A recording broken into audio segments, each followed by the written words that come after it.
More and more Americans are buying guns because of the unrest in America and because, well, quite honestly, they just don't trust the direction this country is going. Hey, everyone, I'm Chad Hasty, host of the Chad Hasty Show, which airs weekday mornings, 8:30 to 11 a.m. Central Time on News Talk 95.1 FM at 790 a.m. KFYO. If you're a fan of guns and firearms and the Second Amendment, you've probably been seeing the news about a lot of stores selling out of firearms and a rush on firearms.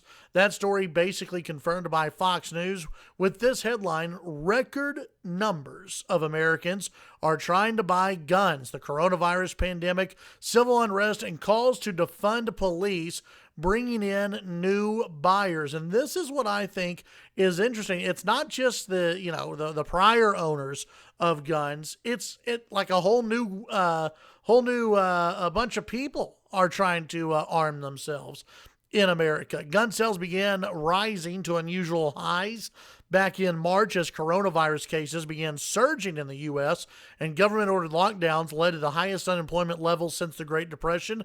The Federal Bureau of Investigations processed 7.8 million background checks for gun purchases from March to June. Now, that's according to the National Shooting Sports Foundation, a firearms industry trade group. In June, background checks for firearms were up 136%, and that's in June alone. That's compared to the previous June. And then when they looked at civilians who were wanting to get a license to carry, the background checks in June alone for civilians seeking a license to carry were the highest since the FBI began conducting checks 20 years ago.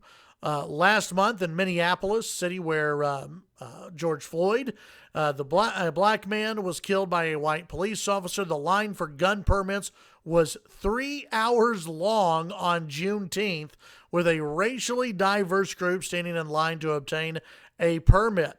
Dealers estimate that now 40% of sales are going to first-time buyers, an increase over the normal average of about a quarter, according to the survey.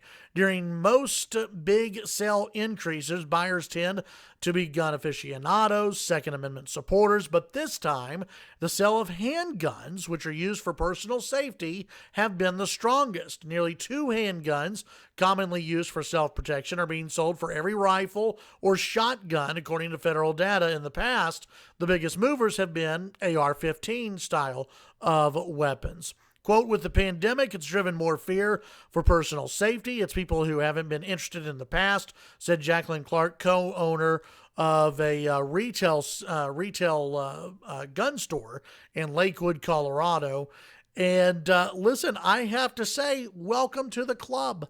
Welcome to the club, to the new owners of firearms out there. I think that a nation where you have supporters of the Second Amendment, people who want to protect themselves, protect their families, protect their homes, protect their businesses, that leads to a better country. I really do believe that.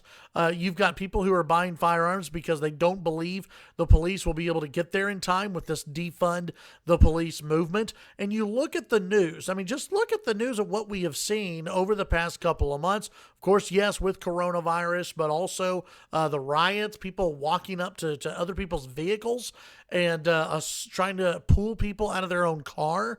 Of course, people want to protect themselves. They've seen businesses in homes looted. They've seen all of this, and they want to protect themselves, and I'm all for it. I think it's a great thing.